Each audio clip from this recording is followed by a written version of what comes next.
गोटे अंश अध्ययन गीत संहिता 95 आयास आंभे माने सदा प्रभु को उद्देश्य रे गान करू आंभ मानकर परित्राण शैल को उद्देश्य रे आनंद ध्वनि करू आंभे माने धन्यवाद करी ताहांको छामुको आसु आंभे माने गीत द्वारा ताहांको उद्देश्य रे आनंद ध्वनि करू कारण सदा प्रभु महान परमेश्वर ओ सकल देवता उपरे महान राज अटंती ओ पृथ्वीर गभीर स्थान सबु ताहांकर हस्तगत ओ पर्वत गण शिख मध्य ताहांकर ओ समुद्र मध्य ताहांकर से ताहा सृष्टि कले पुणी शुष्क भूमि ताहांकर हस्त निर्मित आयास उबड़ होई प्रणाम करू आंभ मानक सृष्टिकर्ता सदा प्रभुंक छामुरे आंठु पातु आमेन। आसंतु पदे प्रार्थना करी आज उपासना आरंभ करिया। स्वर्ग पिता तुमरी महत् नाम को धन्यवाद होछि राजा तुम्हें आमान को अनुग्रह कल दया कल प्रभु आमे विभिन्न स्थान थिले मध्य तुम नाम रे एकत्रित होइछु एतर उपासना करिबु आराधना करिबु तुमरी रब शुणिबा को जीवु राजा प्रत्येक आमान को प्रस्तुत मन दियो प्रेमिक परमेश्वर प्रभु ओ राजा गो ए प्रातः समय तुम्हें आमान को रब शुणियछ प्रभु तुमर दास दासी माने जागी रही तुम ठारे प्रार्थना सजई छन धन्यवाद होछि मंगलमय परमेश्वर प्रभु मो निजको मध्य तुम हस्तरे दौची प्रारंभ शेष पर्यंत तुम उपस्थिति कठिन जेते जन प्रभु ओ राजा गो तुम चरण बसिअछु राजा एई समय आराधना करिबु आमानकर मन को आमानक प्राण को तुम निकट रे समर्पण करिबु प्रत्येक तुम प्रस्तुत हृदय दियो एतर आस राजा प्रारंभ शेष पर्यंत तुम उपस्थिति दे कठिन समस्त प्रार्थना विनती तुम हस्तरे दे प्रेमय प्रभु जीसु को नाम रे प्रार्थना करे आमेन। Hallelujah hallelujah. आसंतु एई समय आमानक से महान परमेश्वर को गौरव करिबा प्रशंसा करिबा तांकर से महान नाम को गुणानुवाद करिबा आमानकर प्रभुंकर प्रिय दास अछंती प्रिय जुबा भाई अछंती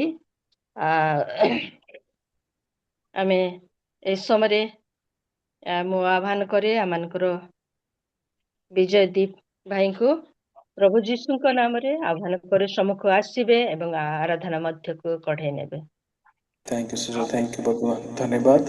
सुंदर भाव में आह्वान करते दास को बहुत धन्यवाद दिए परमेश्वर बड़ पे आशीर्वाद करंतु एवं रियल मिनिस्ट्री आसने प्रभु सुजोग तुमको धन्यवाद दिए प्रत्येक को मोर ख्रीष्ट नमस्कार और प्रेज लॉर्ड चलाए हालेलुया प्रेज द लॉर्ड प्रभु नाम गौरव हो महिमा हो प्रभु दास को धन्यवाद दिए आज मीटिंग में देखा प्रभु दास को धन्यवाद दिए आसंत परमेश्वर उपस्थित मध्य को जीवा आराधना करवा गौरव करवा परमेश्वर स्तुति महिमा करवा हालेलुया धन्यवाद हो अल्प समय संक्षेप प्रार्थना कर समर्पित है कि मैं परमेश्वर को उपस्थित मत को जीवा धन्यवाद हो पिता परमेश्वर तुम्हें आम साहय कर धन्यवाद एत तुम समर्पित हो आराधना करता समय तुम उपस्थिति आम मध्य ओल्लि आस प्रभु तुम्हें दया कर अनुग्रह यीशुंकर माई प्रभु आमेन आसन प्रभु गौरव कर धन्यवाद सहित परमेश्वर महिमा आम करवा praise the Lord.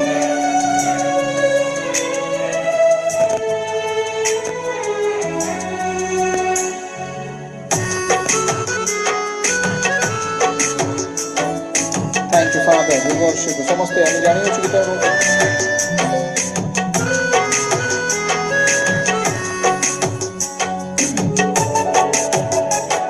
Thank you, Father.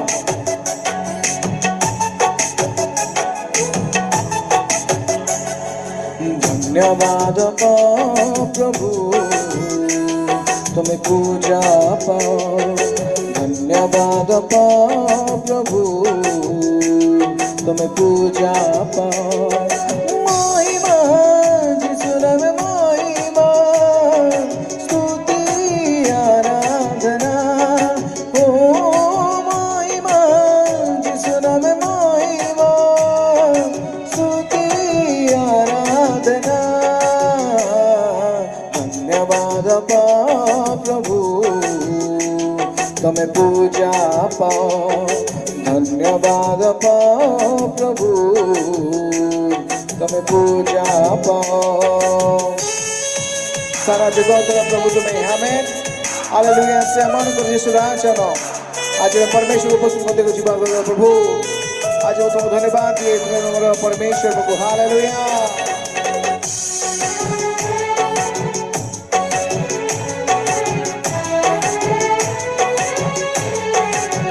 Thank you, Father.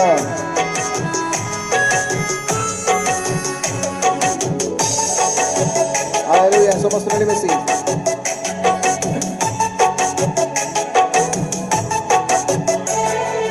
सारे जगतर प्रभु तुम्हें यीशु राजा ओ मानव जातिर मुक्ति तुम्हें सारा आनंदारा थैंक यू फादर सारे जगतर प्रभु तुम्हें यीशु राजा ओ मानव जातिर मुक्ति तुम्हें सारा आनंदारा राजा मानकर राजा तुम्हें धर्ममय राजा मानकर राजा तुम्हें धर्ममय ओ महिमा जिसु नाम महिमा स्तुति आराधना ओ महिमा जिसु नाम महिमा स्तुति आराधना धन्यवाद प्रभु तुम्हें पूजा पाओ धन्यवाद प्रभु तुम्हें पूजा पाओ हालेलुया यस फादर पिता परमेश्वर तेरी स्तुति हो तेरी महिमा हो तू सर्वशक्तिमान है राजाओं का राजा है परमेश्वर प्रभु ये तुम्हें धन्यवाद हो हालेलुया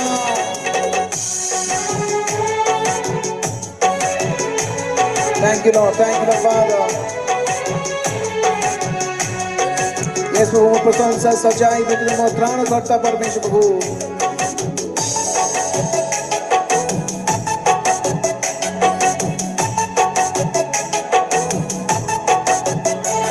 ओ प्रशंसा सच्चाई विमो त्राण करता करा ओ साखी है विप्राति मुहूर्ते मोतांक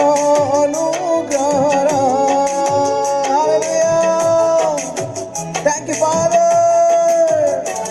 Oh, प्रशंसा सच्चाई विमो मोत्राया करता ओ सखी विप्राति मुहूर्ते मोतांग अनुग्रह मनकर प्रभु तुम्हें धर्ममय ओ प्रभु मनकर प्रभु तुम्हें धर्ममय महिमा यीशु नाम महिमा स्तुति आराधना ओ महिमा यीशु नाम महिमा स्तुति आराधना धन्यवाद प्रभु तुम्हें पूजा पाओ धन्यवाद प्रभु तुम्हें पूजा पाओ हालेलुया धन्यवाद यस फादर हालेलुया स्तुति को धन्यवाद करिबा praise the Lord Prabhu yes तुम्हें राजा मान को राजा प्रभु मान को प्रभु असंभव को संभव करथुआ परमेश्वर प्रभु हालेलुया यस पिता परमेश्वर प्रभु हालेलुया जो जगह मन चिंता करथुआ प्रभु एबे हेई परिबनी पिता परमेश्वर तुम्हें सही स्थान रे तुम्हें अद्भुत कार्य करथुआ परमेश्वर प्रभु से प्रकार तुम्हें अब्राहम को तुम्हें ब्लेस करियछो से प्रकार पिता परमेश्वर लॉर्ड हालेलुया तुम्हें प्रभु जी मरुभूमि रे हालेलुया ओ हाले सुखिला हड्डी रो भितरे पिता परमेश्वर तुम्हें अद्भुत कार्य करथुआ परमेश्वर हालेलुया यस लॉर्ड हालेलुया ओ रिबाडाबा शंदा रगला हाले तुम्हें विलाप को तुम्हें नृत्य रे बदली करथुआ परमेश्वर प्रभु तुम्हें सुस्थकारी परमेश्वर प्रभु तुम्हें अद्भुत कार्य करथुआ परमेश्वर प्रभु हमें धन्यवाद दोछु हालेलुया प्रेज द लॉर्ड आज परमेश्वर महिमा करथुआ ग्लोरी करिवा प्रेज द लॉर्ड कहे प्रभु तुम्हारा स्तुति प्रशंसा तुम्हारा हो महिमा तुम्हारा हो परमेश्वर प्रभु हालेलुया समस्त बड़ी में से स्तुति प्रशंसा हमारे यीशु की आदर और महिमा हमारे यीशु की आए मिलकर गाएं उसकी आराधना करें आमीन हालेलुया स्तुति प्रशंसा हमारे यीशु की आदर और महिमा हमारे यीशु की, आमीन। स्तुति प्रशंसा हमारे यीशु की, आदर और महिमा हमारे यीशु की। आओ बल कर गाए हम हालेलुया, आओ बल कर गाए हम हालेलुया, आमीन। स्तुति प्रशंसा हमारे यीशु की, आदर और महिमा हमारे यीशु की, आमीन। स्तुति प्रशंसा हमारे यीशु की, आदर और महिमा हमारे यीशु की। आओ बल कर गाए हम हालेलुया, आओ बल कर गाए हम हालेलुया, आमीन। वो राजाओं का राजा है, वो प्रभुओं का है। आसो तो मुंह खोली परमेश्वर को धन्यवाद करी। Praise the Lord father.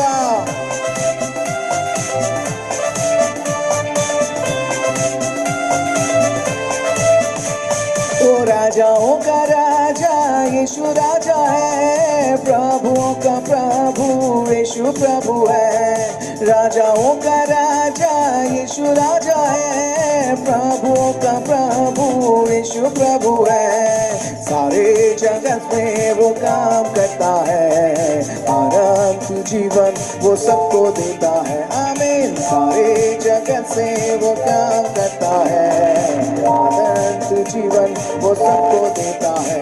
आओ बल कर गाए हम हालेलुया, आओ बल कर गाए हम हालेलुया, आमीन। स्तुति प्रशंसा हमारे यीशु की, आदर और महिमा हमारे यीशु की, आमीन। स्तुति प्रशंसा हमारे यीशु की, आदर और महिमा हमारे यीशु की।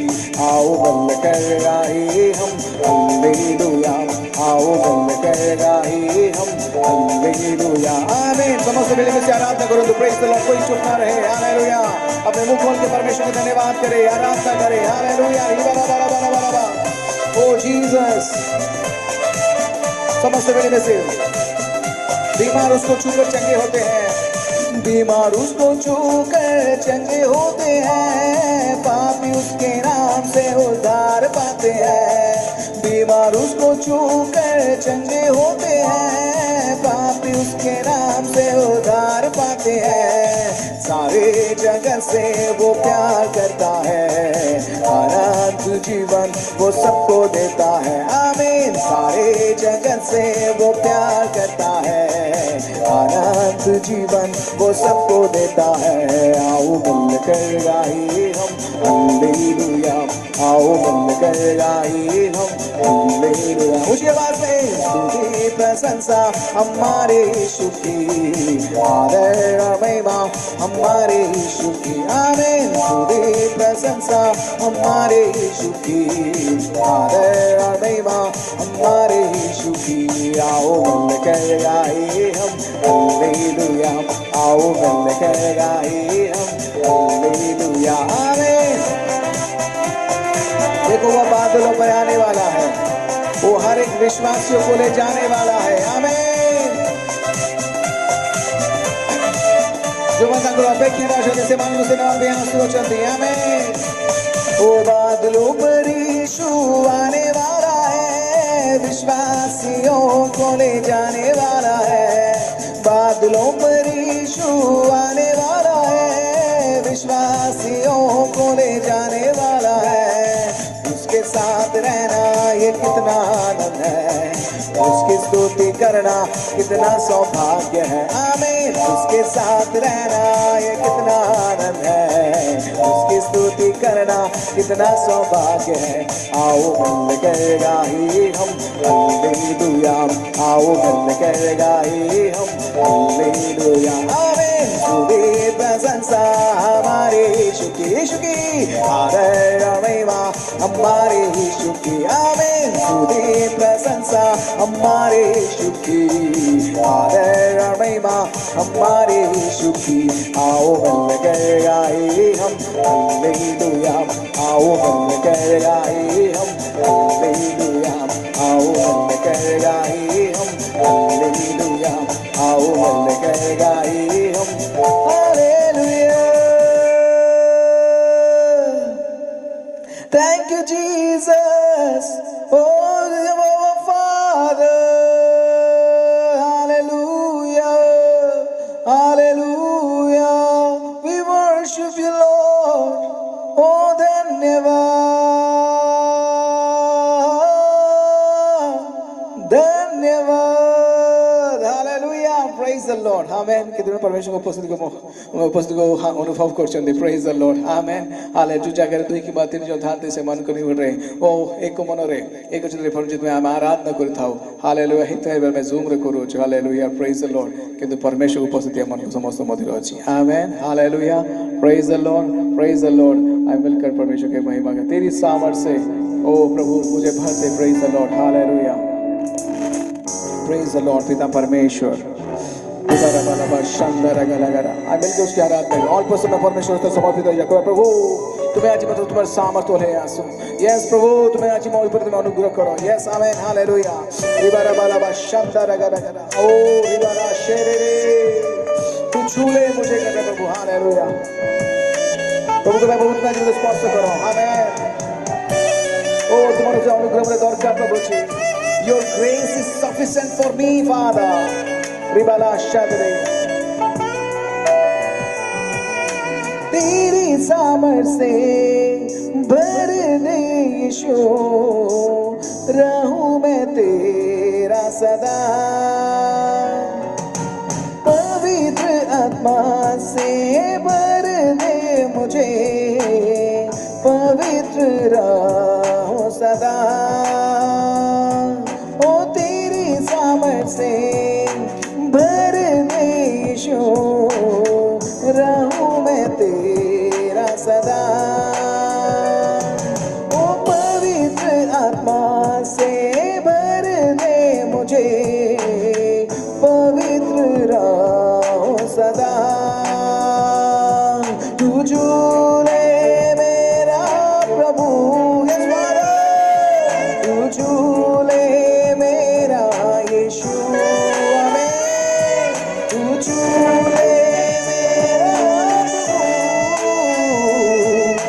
झूले मेरा यीशु.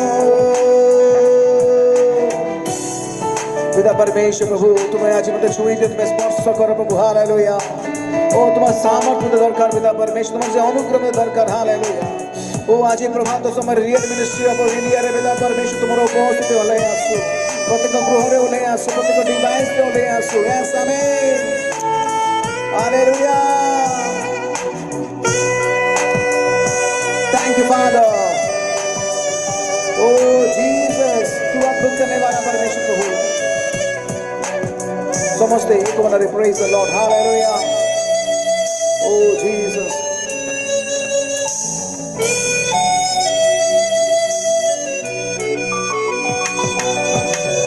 हर मुश्किल को संभव करने वाला तू ही है मेरा खुदा. हर बीमारी को चंगा करने वाला तू ही तो मेरा खुदा. Hallelujah,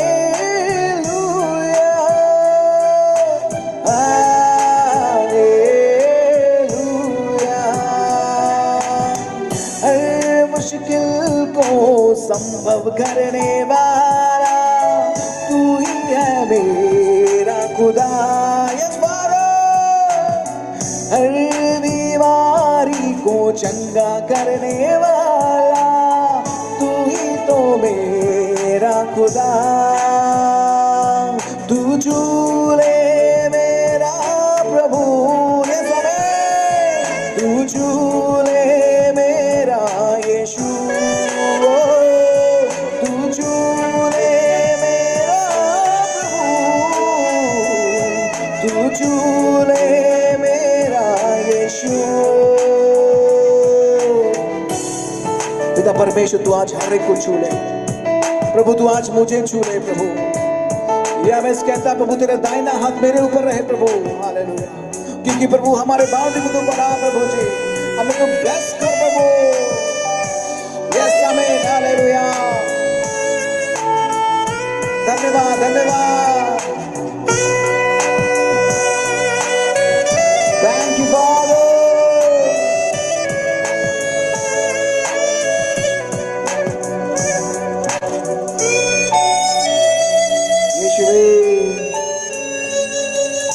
you, Father.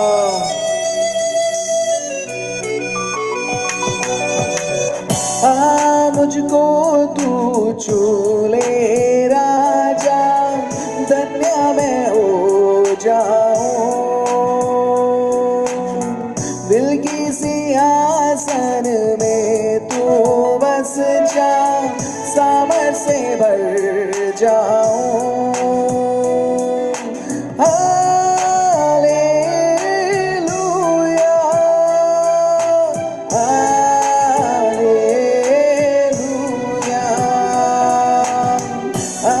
मुझको तू चूले राजा, धन्य मैं हो जाऊं।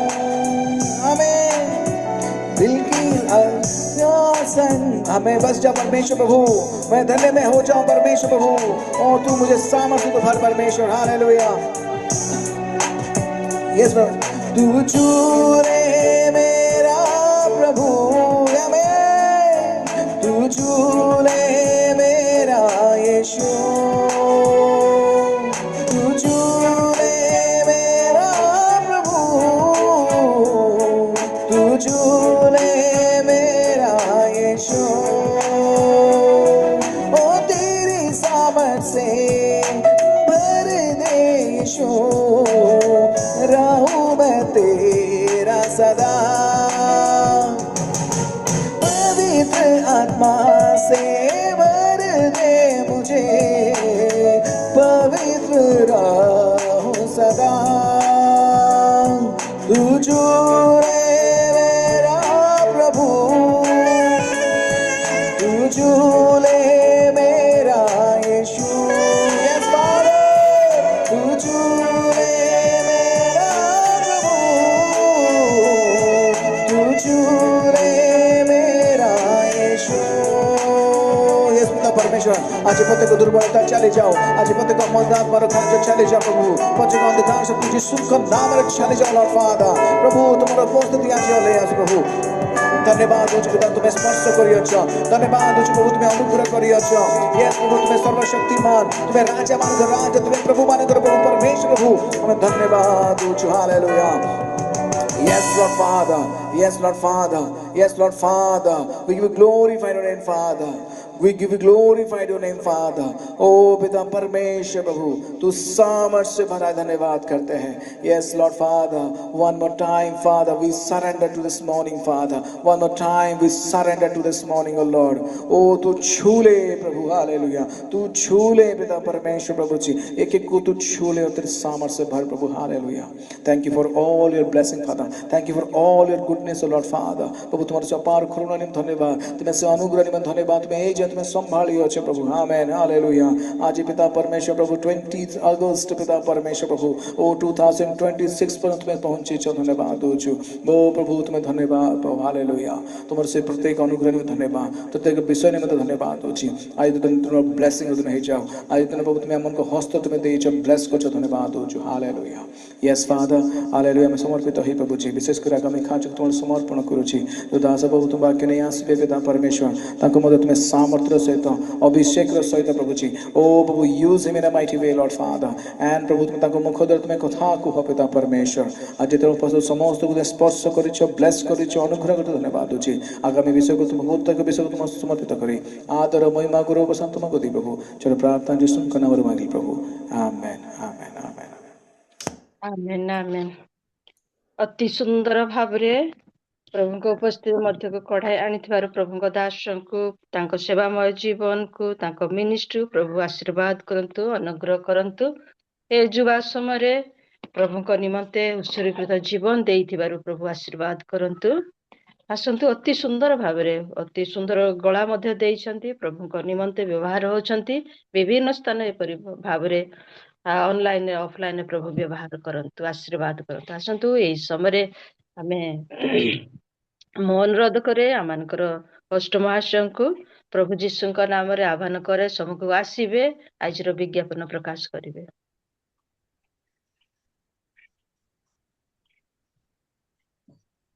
रियल मिस्ट ऑफ इंडिया अनुकूल्य अनुष्ठित प्रातःकाल उपासना उपस्थित प्रत्येक परित्राणकर्ता शीघ्र आसुवा प्रभु जीशु कृष्ण नाम रे नमस्कार जनाए समस्त नमस्कार प्रेज द लॉर्ड। विज्ञापन होची जे प्रतिदिन रियल मिनिस्ट्री ऑफ इंडिया रो प्रातःकाल उपासना चालुछि या कंटिन्यू चालू रहिबो। आमानकर 4:30 रु 5टा पर्यंत अध घंटा जो रहुछि इंटरसेसरी प्रेयर। ए जो अध घंटार प्रेयर पावरफुल रहुछि, अनेक आश्चर्य कर्म सब होउछि, अनेक लोक परिवर्तन होउछन्ति। तेणु मैं अनुरोध करी आम माने 4:30 रु जॉइन करिया पई चेष्टा करिबा। तापरे आमानकर जो वर्शिप रहुछि 5टा रु 5:25, तापरे 5टा अधेरु वाक्य रहुछि। तेणु मैं अनुरोध करी आपण माने समस्ते आम ठीक समय जॉइन करिबा, आशीर्वाद को प्राप्त करुथिबा। आओ विशेष करी रियल मिनिस्ट्री ऑफ इंडिया सेवा कार्य निमंते प्रार्थना रे स्मरण करंतु। तापरे प्रार्थना करिबे आमानकर विनोद पालागियांकर झियो पिंकी पा माने प्रार्थना करुथिलु। प्रभु तांको सुस्थता प्रदान करिसंती, जेपरि से कंप्लीटली सुस्थता पाइबो सेति निमंते प्रार्थना करिबा। आओ पास्टर सुकांत पाणी आज्ञांकर स्त्री आ तांको 6 दिन पर्यंत समय देइथिले, डॉक्टर हाथ टेकी देइथिले जे से बंचिबो नाही बोली, किंतु आज को 16 दिन हेलाणी प्रभु तांको जीवित रखिछंती। आ से भौणी को नाम होची प्रकाशिनी पाणी आ पालिका अटंती। आ तांको सुस्थता पाई कंप्लीट सुस्थता पाई प्रार्थना करिबा। ता सहित प्रार्थना करिबा आमाने पाओ इभांजलिस्ट प्रवीणा मलिक सिस्टरंकर भाई मध्य सुस्थ रहिछंती, तांकरी सुस्थता पाई मध्य प्रार्थना स्मरण करिबा। धन्यवाद।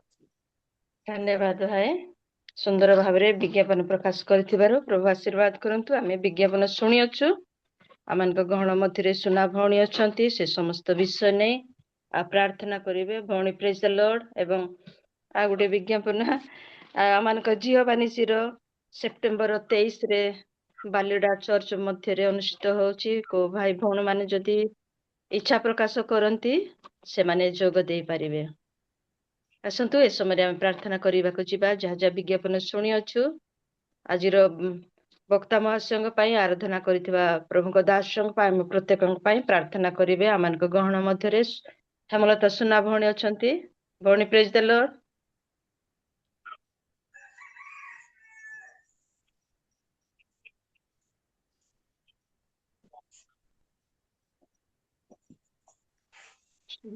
बोते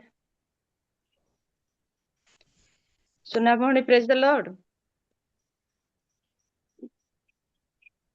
शुणी पारना आमान गहण मध्य जुगल जना आज्ञा अच्छा। आज्ञा प्रेज द लॉर्ड। जना आज्ञा praise the Lord. Praise the Lord, praise the Lord. ଆଉ ଟିକେ କୁହନ୍ତୁ କାହା ପାଇଁ ପ୍ରାର୍ଥନା କରିବା? झील बानिशीर आगामी दिन मानकर गेट टुगेदर अच्छी आज्ञा, से रियल मिनिस्ट्री प्रातः समय जेपरि प्रत्येक प्रभु दास दासी माने जोग दे पारिबे। आमानकर विज्ञापन शुणी ना बोधे आज्ञा? ହଁ ଟିକେ ଟିକେ ଶୁଣିଲି। ମାନେ ଆମର ବିନୋଦ ପାଲ ଆଜ୍ଞାଙ୍କର ଝିଅଙ୍କର ଶରୀର ଅସୁସ୍ଥ, ତାଙ୍କର ସୁସ୍ଥତା ପାଇଁ। ଏବଂ ଆଉ ଜଣେ ପାଣି ଭଉଣୀ, ତାଙ୍କର ନାଁ ସୁଶାନ୍ତ ପାଳକର ଝିଅ ନା କଣ? हाँ, समस्त विषय ने रियल मिनिस्ट्री पाए आम प्रत्येक आज वाक्यदाता वर्शिप करते भाई प्रार्थना करंतु। ओके, प्रार्थना। पवित्र ମାନଙ୍କର ସ୍ୱର୍ଗସ୍ଥ ପିତା, ତୁମର ମହତ୍ ନାମର ଧନ୍ୟବାଦ କରୁଛୁ ପ୍ରଭୁ। ଜୀବନ୍ତ ପିତା, ଆଜିର ପ୍ରାତଃ କାଳରେ ତୁମ ଚରଣ ତଳକୁ ଆସିବା ପାଇଁ जो सुंदर सुजोग ଆମମାନଙ୍କୁ ଦେଇଛ, ସେଥିପାଇଁ ତୁମର ଧନ୍ୟବାଦ କରୁଛୁ। ଆଉ ଏ ସମୟରେ ବିଶେଷ ତୁମ ଚରଣ ତଳେ ପ୍ରାର୍ଥନା କରୁଛୁ ପ୍ରିୟ ପ୍ରଭୁ। ଆଜି ୱର୍ସିପ୍ କରିଥିବା ପ୍ରିୟ ଭ୍ରାତାଙ୍କୁ ତୁମ ହସ୍ତରେ ଦେଉଅଛୁ। ତୁମେ ତାଙ୍କୁ ବହୁଳ ଭାବରେ ଆଶୀର୍ବାଦ କରି ପ୍ରିୟ ପ୍ରଭୁ ତୁମ ଗୌରବ ପାଇଁ ତାଙ୍କୁ ତୁମେ ବ୍ୟବହାର କର। ଏବଂ ବିଶେଷ କରି ଆଜିର ବକ୍ତା ମହାଶୟଙ୍କୁ ମଧ୍ୟ ତୁମ ହସ୍ତରେ ଦେଉଅଛୁ। ତୁମେ ତାଙ୍କୁ ମଧ୍ୟ ପ୍ରଚୁର ଆଶୀର୍ବାଦ ଦେଇ ପବିତ୍ର ଆତ୍ମାଙ୍କ ଶକ୍ତିରେ ପରିପୂର୍ଣ୍ଣ କର ଏବଂ ତାଙ୍କ ମୁଖ ଦ୍ୱାରା ତୁମେ କଥା କୁହ। ଆମେ ପ୍ରତ୍ୟେକ ପ୍ରିୟ ପ୍ରଭୁ ବାକ୍ୟ ଶ୍ରବଣ କରି ବାକ୍ୟ ଅନୁସାରେ ଜୀବନ ଯାପନ କରିବୁ ତୁମେ ଅନୁଗ୍ରହ କର। एवं विशेष करी रियल मिनिस्ट्री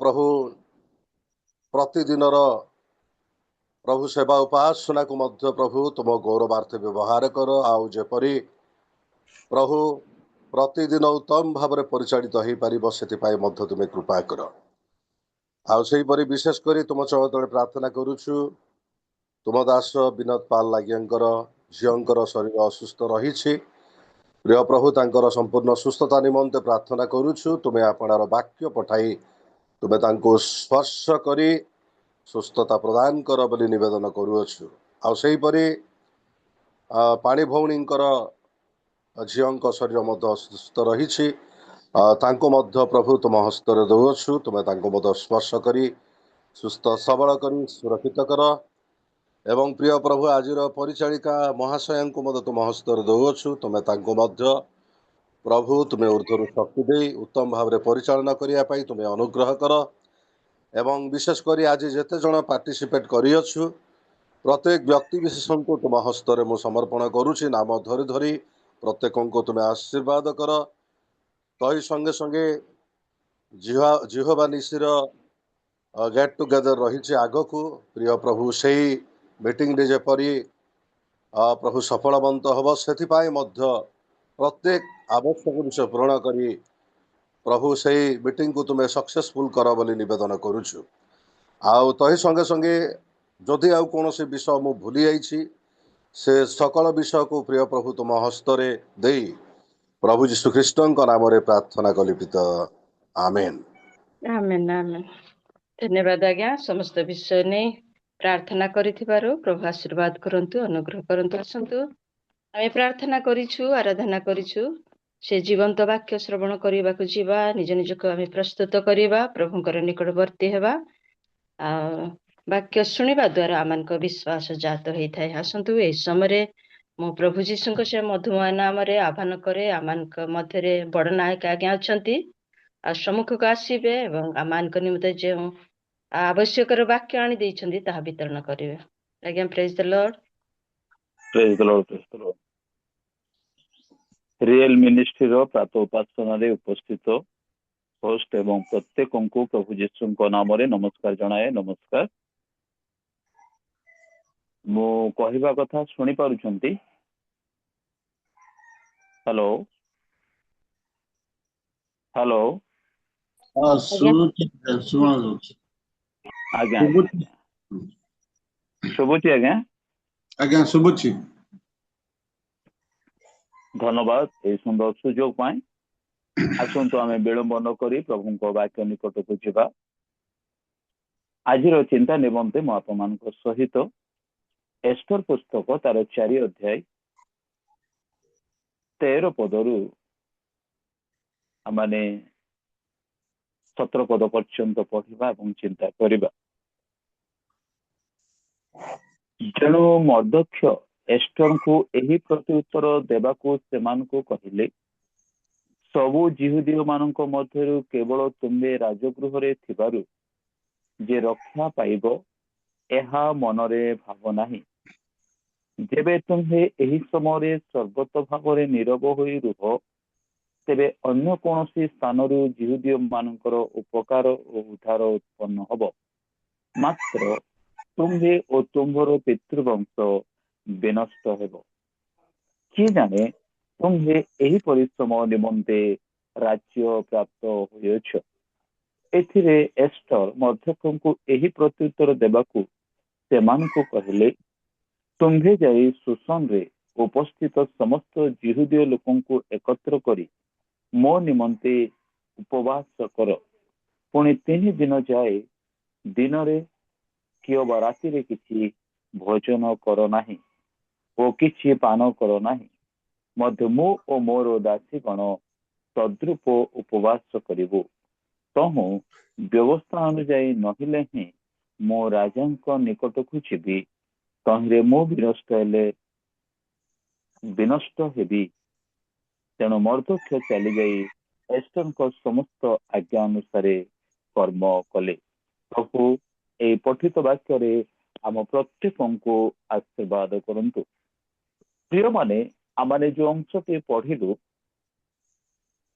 এই ଅଂଶରେ ଆମେ ଦେଖୁଛୁ ଅକ୍ଷେଶ୍ୱର ରାଜାଙ୍କର ରାଜତ୍ୱ କାଳରେ ଜିହୁଦୀୟ ମାନଙ୍କ ସହିତ ମର୍ଦ୍ଦକ୍ଷର ଏକ କନ୍ଦଳ ସୃଷ୍ଟି ହେଲା।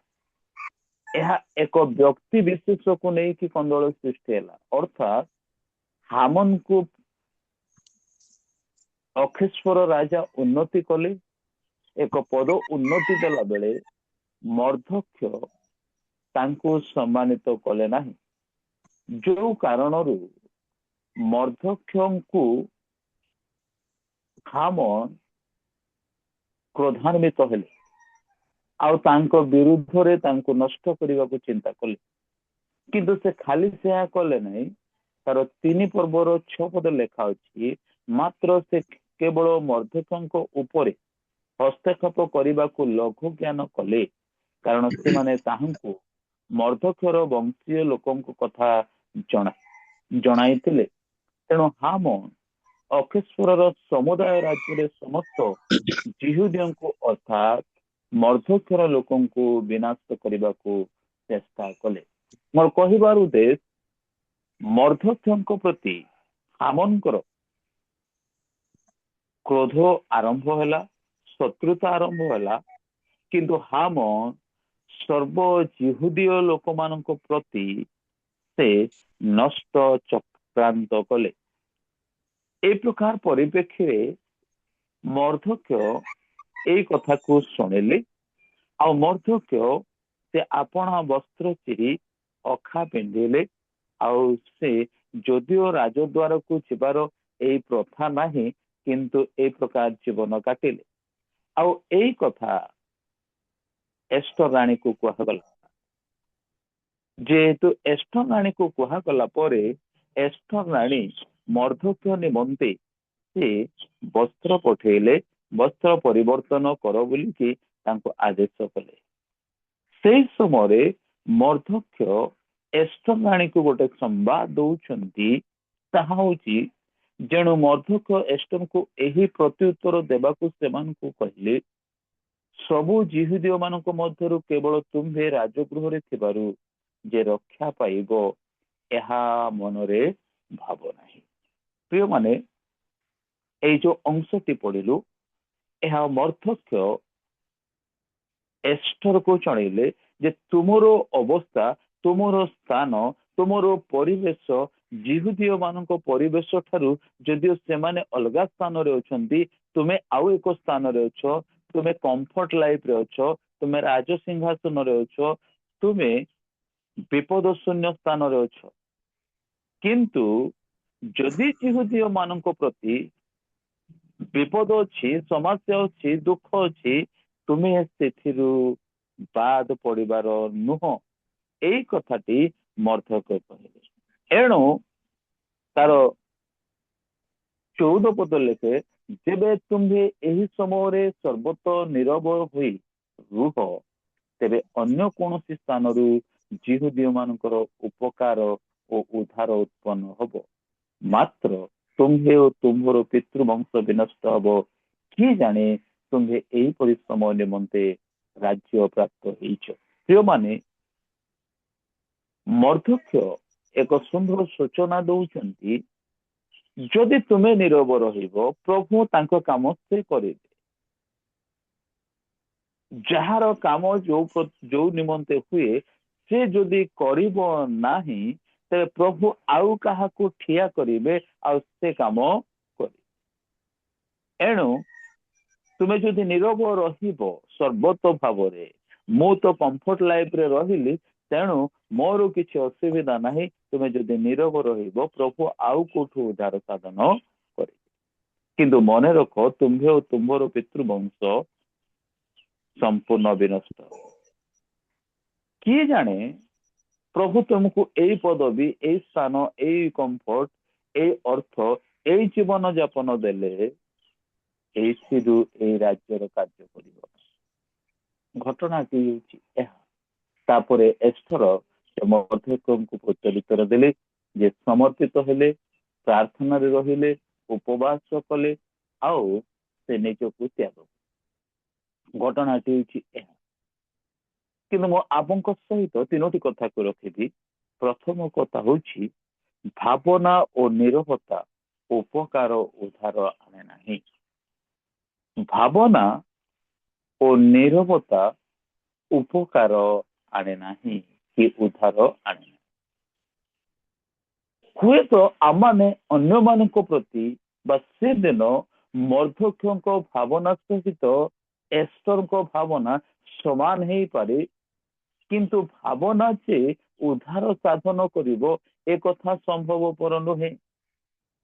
ନିଜର ଚତୁଃପାର୍ଶ୍ୱର ସୁରକ୍ଷାର ଭାବନା ଯେ ଜଣକୁ ସୁରକ୍ଷିତ କରିବ ଏ କଥା ନୁହେଁ।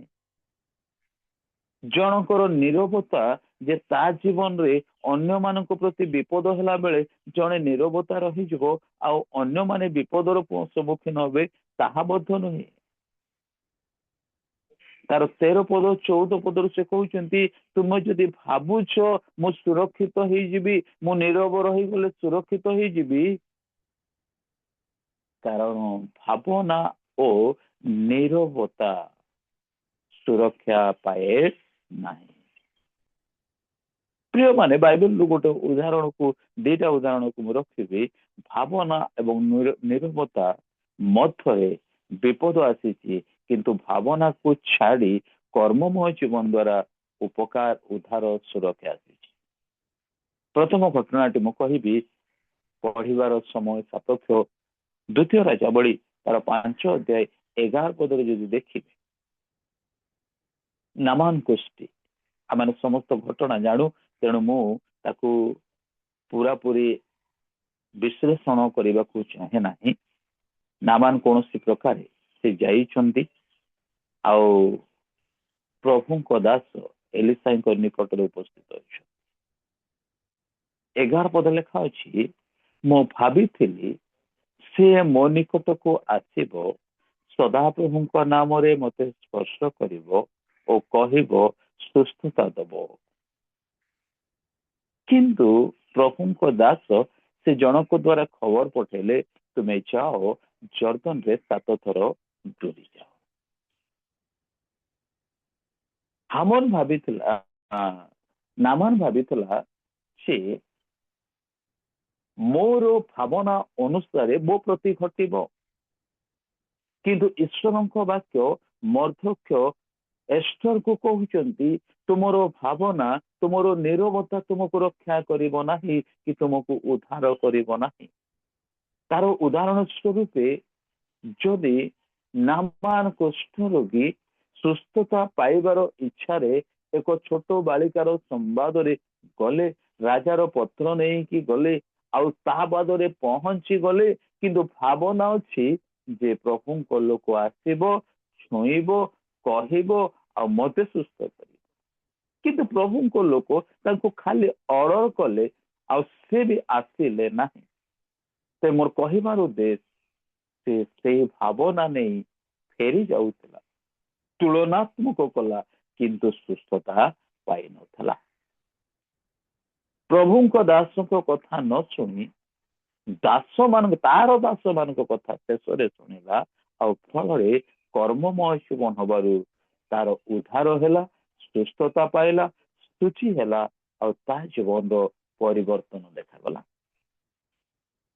ଏଥିରୁ ଆମମାନଙ୍କୁ ଈଶ୍ୱରଙ୍କ ବାକ୍ୟ ଏହା କହେ, ଆମମାନେ କମ୍ଫର୍ଟ ଲାଇଫରେ ରହିପାରୁ, ଆମେ ହୁଏତ ସେଫ୍ ଜୋନରେ ରହିପାରୁ, ଆମମାନେ ଗୋଟିଏ ଖ୍ରୀଷ୍ଟିଆନ କମ୍ୟୁନିଟି ଭିତରେ ରହିପାରୁ, ଆମ ଚତୁଃପାର୍ଶ୍ୱରେ ବାଡ଼ ଅଛି, ଅନେକ ଲୋକ ଅଛନ୍ତି, ଆମେ ସୁରକ୍ଷିତ ଅଟୁ, କିନ୍ତୁ ଈଶ୍ୱରଙ୍କ ବାକ୍ୟ ଏହା କହେ, ଏଇ ସୁରକ୍ଷା ଦେଇପାରିବ ନାହିଁ ଯଦି ପ୍ରଭୁ ସୁରକ୍ଷିତ ନ କରିବେ। ଏଣୁ ସୁରକ୍ଷା ପାଇବା ପାଇଁ ତୁମର ଭାବନା ତୁମକୁ ସୁରକ୍ଷିତ କରିବ ନାହିଁ, କି ତୁମର ନିରବତା ସୁରକ୍ଷିତ କରିବ ନାହିଁ। ଏହା ମର୍ଦ୍ଦକ୍ୟ ଏଷ୍ଟରଙ୍କୁ ଜଣା କରୁଛନ୍ତି। ଅନେକ ସମୟରେ ଆମେ ପ୍ରଭୁଙ୍କ ଲୋକ ହିସାବରେ ପ୍ରଭୁଙ୍କ ସେବା କରୁଛୁ, ବିଭିନ୍ନ ସ୍ଥାନରେ, ବିଭିନ୍ନ ପରିସ୍ଥିତିରେ, ବିଭିନ୍ନ କମ୍ୟୁନିଟିରେ, ବିଭିନ୍ନ ଜିଲ୍ଲାରେ, ବିଭିନ୍ନ ଗ୍ରାମରେ ଆମେ ସେବା କରୁଛୁ। ଆମମାନଙ୍କ ଯଦିଓ କାହାର କୋଉ ପ୍ରକାର ପରିସ୍ଥିତି ମୁଁ କହି ନପାରେ, କିନ୍ତୁ ଆମ ଭାବନାରେ ଆମମାନଙ୍କର ସୁରକ୍ଷା, ଆମମାନଙ୍କର ଉଦ୍ଧାର, ଆମମାନଙ୍କର ଉପକାର, ଆମମାନଙ୍କ ଚତୁଃପାର୍ଶ୍ୱର ବାହିକ ଆବରଣ, ଆର୍ଥିକତା, ଆମମାନଙ୍କ ପୋଜିସନ, ଆମମାନଙ୍କର କମ୍ଫର୍ଟ ଲାଇଫ ଆମମାନଙ୍କୁ ସୁରକ୍ଷା ଦେବା ବୋଲି ଭାବୁଥାଇପାରୁ, କିନ୍ତୁ ତାହା ପ୍ରକୃତ ସୁରକ୍ଷା ନାହିଁ। ଏହି କଥା ଏହି ଅଧ୍ୟାୟରୁ ଏଷ୍ଟର ଏବଂ ମର୍ଦ୍ଦୋଖେୟଙ୍କ ଜୀବନର ଯୋଉ ଘଟଣା ଜିହୁଦୀୟ ମାନଙ୍କ ପ୍ରତି ବା ଈଶ୍ୱରୀୟ ଲୋକମାନଙ୍କ ପ୍ରତି ଘଟିଛି ତାହାକୁ ବର୍ଣ୍ଣନା କରାଯାଉଛି। ଆଜିର ଜଗତରେ ଆମେ ଯଦି ଦେଖିବା ବର୍ତ୍ତମାନର ସରକାର ପକ୍ଷରୁ ବିଭିନ୍ନ ପ୍ରକାର କଟକଣା, ବିଭିନ୍ନ ପ୍ରକାର ସମସ୍ୟା, ବିଭିନ୍ନ ପ୍ରକାର ବିପଦ ମାଡ଼ି ଆସିଲା ବେଳେ ବିଭିନ୍ନ ପ୍ରକାର ବିଭିନ୍ନ ପ୍ରକାର କାନୁନକୁ ଆଜିର ସରକାର ପ୍ରସ୍ତୁତ କଲା ବେଳେ ଆମେ ଯଦି ହଁ ମଣିପୁରରେ ସିନା ହେଲା, ମୟୂରଭଞ୍ଜରେ ସିନା ହେଲା, ଆଉ କୋଉଠି ହେଲା ବୋଲି ଆମେ ଭାବିପାରୁ, କିନ୍ତୁ ତାହା ଯେ କାଲି ସକାଳେ ଆମ ଅଞ୍ଚଳକୁ ମାଡ଼ି ନ ଆସିବ କହିହେବ ନାହିଁ। ଯଦି ପୂର୍ବ ଘଟଣାକୁ ଯଦି ଆମେ ସ୍ମରଣ କରିବା 2008 ସାଲରେ ଗଜପତି ଖ୍ରୀଷ୍ଟିଆନ ବହୁଳ ଜିଲ୍ଲା ହେଇପାରେ, କିନ୍ତୁ ଏଇ ଜିଲ୍ଲାରେ ମଧ୍ୟ ନିଆଁ ଲଗେଇ ପୋଡ଼ିଦେବାର, ମାରିଦେବାର, ଚର୍ଚ୍ଚ ଘର ଭାଙ୍ଗିବାର କମି ଯାଇନାହିଁ। ମାନେ ବିପଦ ସମ୍ମୁଖରେ ଅଛି। ଆମେ ଯେତେ କମ୍ଫର୍ଟ ଜୋନରେ ରହିଲେ ମଧ୍ୟ ବର୍ତ୍ତମାନର ପରିସ୍ଥିତି ବିପଦଜନକ ଅଟେ।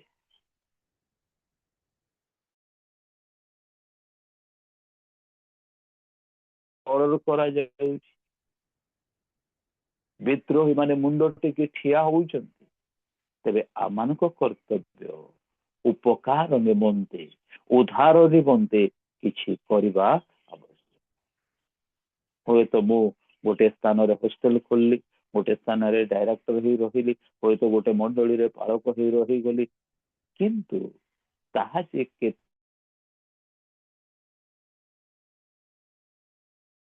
ସୀମିତ ନ ରହୁ, ଆମର ନିରବତାରେ ଆମେ ସୀମିତ ନ ରହୁ। ଆଉ ଗୋଟେ ଘଟଣାକୁ ମୁଁ ଆପଣଙ୍କ ସହିତ ରଖିବି।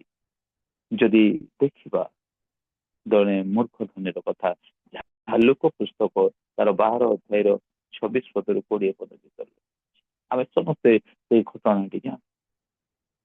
ଏଇ ଲୋକଟି ଭାବିଲା ଯେ ମୋର କ୍ଷେତରେ ବହୁତ ସମ୍ପତ୍ତି ଅଛି, ଫଳିଛି, ତେଣୁ ଏ ସାନ ସାନ ଘରକୁ ଭାଙ୍ଗିଦେବି, ବଡ ବଡ କୋଠା କରିଦେବି, ସବୁ ଆଣି ରଖିଦେବି, ଆଉ କହିଦେବି ମନକୁ କହୁଛି ରେ ମନ ଆମୋଦ କର ପ୍ରମୋଦ କର, ତୋ ନିମନ୍ତେ ଅନେକ ଦିନ ପର୍ଯ୍ୟନ୍ତ ଖାଦ୍ୟ ସଞ୍ଚୟ ଅଛି। ପ୍ରିୟମାନ, ଆପଣାର ନିମନ୍ତେ ଭାବନା କଲା, ଆପଣା ବିଷୟରେ ଚିନ୍ତା କଲା, ଆପଣା ବିଷୟରେ କର୍ମମୟ ହେଲା,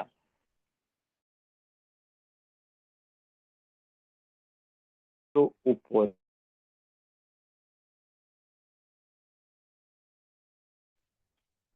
ଯୋଉଥି ସକାଶେ ପରମେଶ୍ୱର କହିଲେ ଆଜି ରାତ୍ରିରେ ତୋହର ପ୍ରାଣ ତୋ ଠାରୁ ନିଆଯିବ, ତେବେ ଏହି ସବୁ କାହାର?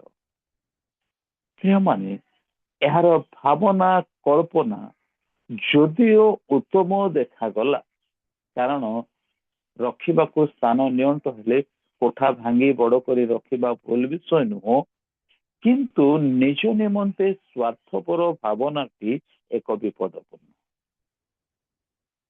ଅନ୍ୟର ଉପକାର ଉଦ୍ଧାରରେ ନ ଆସି ନିଜେ ସୁରକ୍ଷିତ, ନିଜେ ଉପକୃତ, ନିଜେ ଉଦ୍ଧାର ପ୍ରାପ୍ତ ଏହା ସ୍ଥିରତା କରିବା, ସେ ସମ୍ବନ୍ଧରେ ନିଜକୁ ନିୟୋଜିତ କରି ଅନ୍ୟ ପ୍ରତି ଚିନ୍ତା ନ କରିବା ବିପଦଜନକ। ଏହା ହିଁ ଏଷ୍ଟରଙ୍କ ପ୍ରତି ମର୍ଦ୍ଦୋଖେୟ ମଧ୍ୟ କହୁଛନ୍ତି। ତୁମେ ହୋଇପାରେ ରାଜପ୍ରସାଦ ମଧ୍ୟରେ ଅଛ, ରାଣୀ ହେଇଯାଇଛ, ତୁମର କିଛି ଅଭାବ ହବାର ନାହିଁ, ତୁମ ସମ୍ମୁଖରେ ତୁମ ବିରୁଦ୍ଧରେ କିଏ ଠିଆ ହବ ନାହିଁ, କାରଣ ରାଣୀର ବିରୁଦ୍ଧରେ କିଏ ଠିଆ ହବ। କିନ୍ତୁ ମନେ ରଖ ଯେ ଜିହୁଦୀୟ ଲୋକମାନଙ୍କ ପ୍ରତି, ଈଶ୍ୱରୀୟ ଲୋକମାନଙ୍କ ପ୍ରତି ଯେତେବେଳେ ବିପଦ ଘନେଇ ଆସୁଅଛି, ତେବେ ତୁମେ ବି ଜଣେ ଈଶ୍ୱରୀୟ ଲୋକ, ତୁମେ ବି ଜଣେ ଜିହୁଦୀୟ ଲୋକ, ତୁମେ ଏଇ ବିପଦରୁ, ଏଇ ନିୟମରୁ ବାଦ ପଡିବ ତାହା ଭୁଲିଯାଅ। प्रिय माने धन्य से नारी राणी जे कि ए संवाद रे निजको सजाग कला निजको प्रस्तुत कला आउ से भावना रे आउची पड़िला ना से निजर चिंता रे आउची पड़िला ना निजर सुविवेचन रे आउची पड़िला तुम्हें अपना सुविवेचन रे आउची पड़ नहीं यह बाइबल प्रकाश करे तेबे एई कथारे से आउची पड़िला ଆଉ ସେ କର୍ମମୟ ଭାବନାକୁ ତ୍ୟାଗ କରି କର୍ମମୟ ଜୀବନ ଉପରେ ନିର୍ଭର। ଦ୍ୱିତୀୟ କଥାଟି ମୁଁ କହିବି ଯୋଉମାନେ ଭାବନା କଲେ ସେମାନେ ଭାବନାରେ ହିଁ ରହିଗଲେ କର୍ମର ଫଳ ପାଇଲେ ନାହିଁ। ଆମେ ଦେଖିଲୁ ଯେତେବେଳେ ପର୍ଯ୍ୟନ୍ତ ନା ମନ ଭାବନାରେ ହିଁ କର୍ମ ଥିଲା ଭାବନା ବିହୁନେ କର୍ମ କଲା ସେତେବେଳେ ତାର ସୁସ୍ଥତା ଆସିଲା ସୁରକ୍ଷା ଆସିଲା ଏବଂ ସୁଚିକୃତ ହେଲା। କିନ୍ତୁ ଧନୀ ଲୋକଟି ଭାବନା ମଧ୍ୟରେ ରହିଲା ଆଉ ତାର ଜୀବନ ନିଆଗଲା ତାହା ଅନ୍ୟଥା ହେଲା। ଏଇଠି ଏଷ୍ଟର ଭାବନାରେ ରହିନାହାନ୍ତି ସେ କର୍ମରତ ହେଲେ। ଦ୍ୱିତୀୟଟି ମୁଁ କହିବି ଭାବନା ଓ ନିରବତା ପାଇଁ ନୁହେଁ କର୍ମ ପାଇଁ ରାଜ୍ୟ ପ୍ରାପ୍ତ।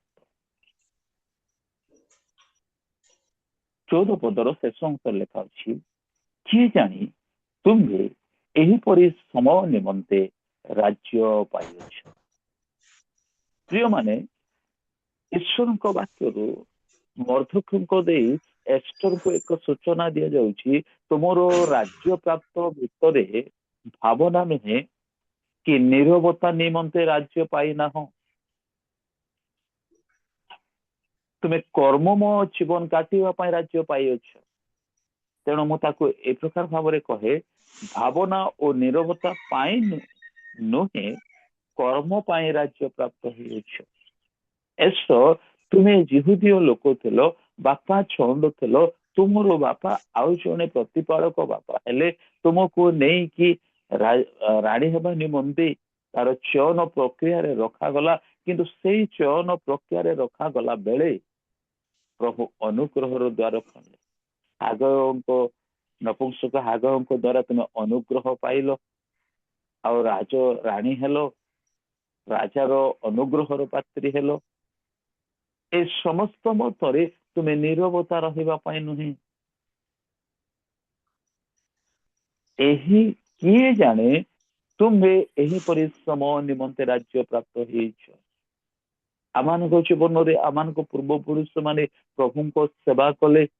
ଉତ୍କଳ ବାପ୍ତିସ୍ମ ମଣ୍ଡଳୀ ସମ୍ମିଳନୀର କଥା ଯଦି କହିବି ଅନେକ ଦୂର ଦୂରାନ୍ତ ପାଦ ଚଲା ରାସ୍ତାରେ ଗଲେ ଖାଦ୍ୟର ଅଭାବରେ ଗଲେ ବସ୍ତ୍ର ନଥିଲା ସେମାନେ ପ୍ରଭୁଙ୍କ ସେବାରେ ମଣ୍ଡଳୀ ସ୍ଥାପନ କଲେ ଆଉ ବିଭିନ୍ନ ସ୍ଥାନରେ ଐଶ୍ୱର୍ଯ୍ୟ ଆତ୍ମା ମାନଙ୍କୁ ସୁରକ୍ଷିତ କଲେ। କିନ୍ତୁ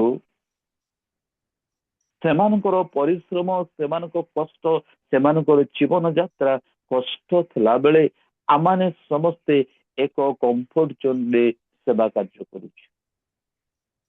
କେହି କେହି କମ୍ଫର୍ଟ ଜୋନରେ ଅଛୁ କେହି କେହି ସୁରକ୍ଷିତ ସ୍ଥାନରେ ଅଛୁ କେହି କେହି ବିଭିନ୍ନ ପଦବୀର ପଦ ପାଇଛୁ କେହି ତ ପାଳକୀୟ କେହି ତ ଡାଇରେକ୍ଟର କେହି ତ କୋଅର୍ଡିନେଟର କେହି ତ ବିଭିନ୍ନ ଅଂଶ ବିଶେଷର ପଦବୀ ପାଇଛୁ।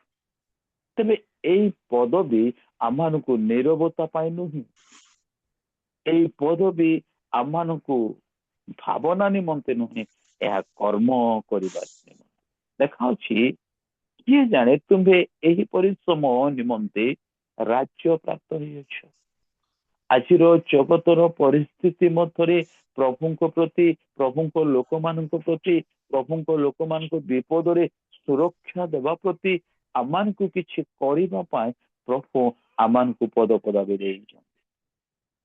ଭଲ କଥା ମାନେ ଚର୍ଚ୍ଚରେ ଉପାସନା କରୁଛୁ ୱାର୍ସିପ କରୁଛୁ ଦାନ ଦଉଛୁ ପ୍ରାର୍ଥନା କରୁଛୁ ବାକ୍ୟ କହୁଛୁ ଜୁମରେ ଆଟେଣ୍ଡ କରୁଛୁ କିନ୍ତୁ ଏତିକି ଭିତରେ ଆମେ ସୀମିତ ଅଛୁ ନା ଅନ୍ୟ କାହାର ଉପକାର ନିମନ୍ତେ କିଛି କରିବା ପାଇଁ ନିଷ୍ପତ୍ତି ନେଉଛୁ। ଆମେ ବିଭିନ୍ନ ସ୍ତରରେ ବର୍ତ୍ତମାନ ମଧ୍ୟ ଶିକ୍ଷା ଲାଭ କରୁଛୁ ଆମର ରେପୁଟେସନ ବଢେଇବା ପାଇଁ, ଆମର ପଦବୀର ଡେଜିଗ୍ନେସନ ବଢେଇବା ପାଇଁ। ଭଲ କଥା, ଖରାପ ଜିନିଷ କିଛି ନାହିଁ, କିନ୍ତୁ ଏଇ ସମସ୍ତ ଜଣକ ଉପକାରରେ, ଈଶ୍ୱରଙ୍କ ଲୋକମାନଙ୍କ ଉପକାରରେ, ଈଶ୍ୱରଙ୍କ ରାଜ୍ୟର ଅଭିବୃଦ୍ଧି ଉଦ୍ଦେଶ୍ୟରେ କରୁଛୁ ନା ଆପଣା ଉଦ୍ଦେଶ୍ୟରେ କରୁଛୁ? ଆ ପୂର୍ବରୁ ମୁଁ ଆପଣଙ୍କ ସହିତ ସେଇ ଘଟଣାକୁ ରଖୁଥିଲି ଯେ ଧନୀ ଲୋକର ଜୀବନରେ ଆସିଲା ଅନେକ ସମ୍ପତ୍ତି, ଆଉ ସେ କହିଲା କୋଠା ସବୁ ଭାଙ୍ଗିଦେବି, ବଡ ବଡ କରିବି ଏବଂ କହିବି ରେ ମନ ଆମୋଦ କର, ପ୍ରମୋଦ କର, ଦେଖ ନିମନ୍ତେ ଅନେକ ଦିନ ପାଇଁ ଖାଦ୍ୟ ସଞ୍ଚୟ କରାଯାଇଅଛି। ଗୋଟିଏ ଦିନ ପରେ ଆଉ ଗୋଟିଏ ଦିନ ଆମ ହାତରେ ନାହିଁ, ଗୋଟିଏ ମୁହୂର୍ତ୍ତ ପରେ ଆଉ ଗୋଟିଏ ମୁହୂର୍ତ୍ତ ଆମ ହାତରେ ନାହିଁ। ଆମେ ତାହା ଜାଣୁ, ପ୍ରଚାର କରୁ, ସେ ଉଦ୍ଦେଶ୍ୟରେ କହୁ, କିନ୍ତୁ ଆମେ ଆପଣା ସମ୍ପର୍କୀୟ କଥା ହିଁ କହୁ। ତେଣୁ ଏସ୍ତରକୁ ସେ କହୁଛନ୍ତି କିଏ ଜାଣେ ତୁମ୍ଭେ ଏହିପରି ସମୟ ନିମନ୍ତେ ରାଜ୍ୟ ପ୍ରାପ୍ତ ହେଇଛ।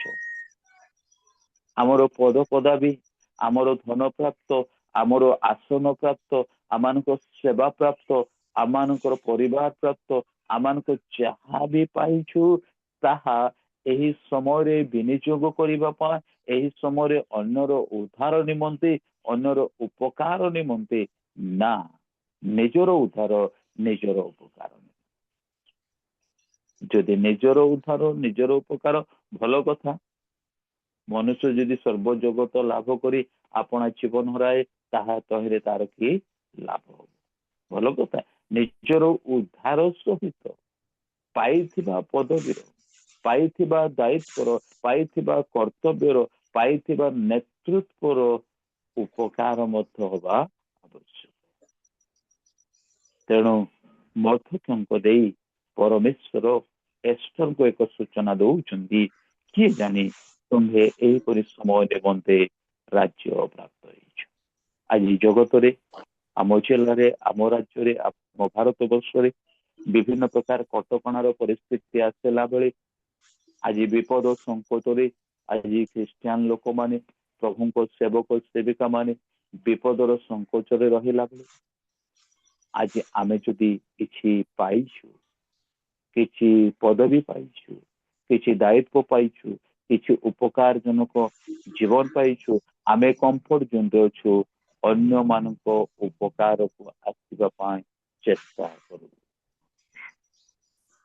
ତୃତୀୟ କଥାଟି ମୁଁ ଆପଣଙ୍କୁ କହିବା ପୂର୍ବରୁ, ଯୀଶୁ ଖ୍ରୀଷ୍ଟ ସେ କମ୍ଫର୍ଟ ଜୋନରେ ଥିଲେ, କିନ୍ତୁ ସେ ସମସ୍ତକୁ ତ୍ୟାଗ କରି ସେ ପାଇଥିବାର କର୍ତ୍ତବ୍ୟ, ଦାୟିତ୍ୱ ଜୀବନକୁ କରିବା ନିମନ୍ତେ ନୀରବ ରହିଲେ ଏବଂ କଥା ବି କହିଲେ।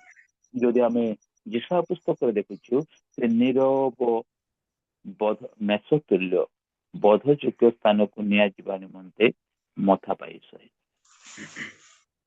ପ୍ରିୟମାନେ, ଯୀଶୁ ଖ୍ରୀଷ୍ଟ କେତେକ ସମୟରେ ନୀରବତା ଅବଲମ୍ବନ କଲେ, କେତେକ ସମୟରେ ଉତ୍ତର ବି ଦେଲେ। ଯେତେବେଳେ ପିତର କହିଲେ ଯେ ପ୍ରଭୁ ଏ ସ୍ଥାନ ଉତ୍ତମ, ଏଠି ତମ ପାଇଁ ଗୋଟେ ଘର, ଏଲିୟ ପାଇଁ ଗୋଟେ ଘର, ମୋଶାଙ୍କ ପାଇଁ ଗୋଟେ ଘର ତିଆରି କରିଦବା, ପ୍ରଭୁ କହିଲେ ଦୂର ଶୈତାନ। ଯେତେବେଳେ ଶୈତାନ ତାଙ୍କୁ ପରୀକ୍ଷା କଲେ, ସେତେବେଳେ ତାଙ୍କୁ କହିଲେ ପ୍ରଭୁ ଆପଣା ଈଶ୍ୱରଙ୍କୁ ତୁମେ ପରୀକ୍ଷା କରିବ ନାହିଁ, କେବଳ ତାଙ୍କୁ ପ୍ରଣାମ କରିବ। କେତେକ ସ୍ଥଳରେ ସେ କର୍ମରେ ନିଜର କଥାକୁ କହିଲେ, ନୀରବ ରହିଲେ ନାହିଁ। କେତେକ ସମୟରେ ନୀରବ ରହିଲେ।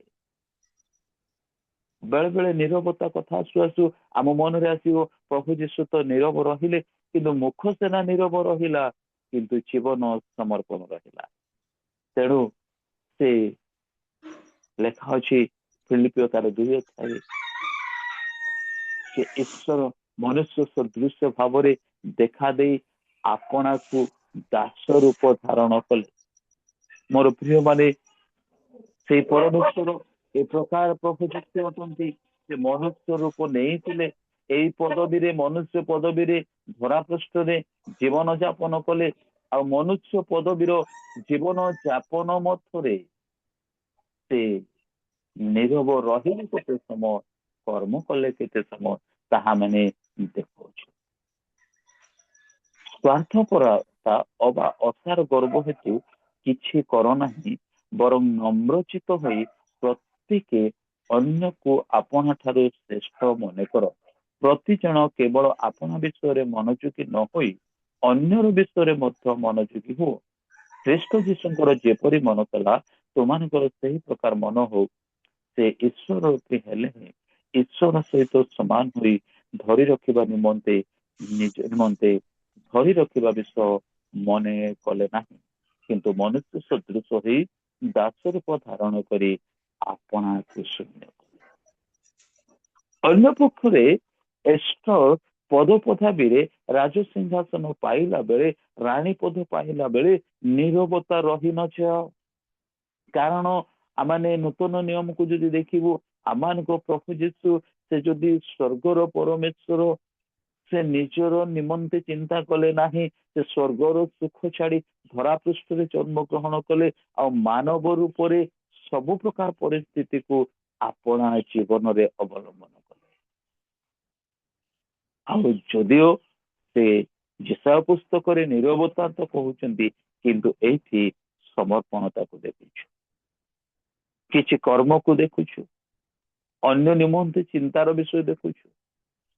ଏଣୁ କହୁଛନ୍ତି ମର୍ଦ୍ଦୋକ୍ୟ, ଏଷ୍ଟର ତୁ ଭୁଲି ଯାନା ତୋର କମ୍ଫର୍ଟ, ତୋର ପଦବୀ, ତୋର ରାଜ୍ୟ ପ୍ରାପ୍ତ, ତୋର ଦେଶ ଅଧିକାର, ରାଣୀ ପଦ ଖାଲି ତୋ ନିମନ୍ତେ ନୁହେଁ, କାରଣ ଏହି ରାଜ୍ୟ ନିମନ୍ତେ ଏହିପରି ସମୟ ନିମନ୍ତେ। ପ୍ରିୟମାନେ, ଆଉ କିଛି ସମୟ ପରେ ଆପଣ କି ମୁଁ କର୍ମ କରିପାରିବା ନ କରିପାରିବା ଜଣା ନାହିଁ, କିନ୍ତୁ ଆଜି କୌଣସି ସୁଯୋଗ ଅଛି, ଆଜି କୌଣସି ସ୍ଥାନ ଅଛି, ଆଜି କୌଣସି ଅବକାଶ ଅଛି, ଆଜି କୌଣସି ଅପରଚ୍ୟୁନିଟି ଅଛି, ତାକୁ ଛାଡି ନ ଦଉ। ଏହି କଥାଟି ଏଷ୍ଟରକୁ କାହିଁକି ମର୍ଦ୍ଦୋକ୍ୟ କହୁଛନ୍ତି?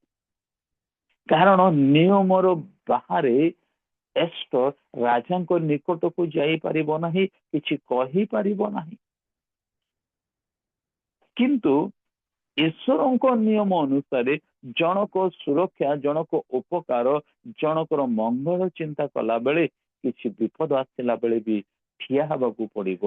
ଆଉ ଏଇଥି ନିମନ୍ତେ ହୁଏତ ତୁମକୁ ରାଜ୍ୟ ପ୍ରାପ୍ତ ହୋଇଅଛି।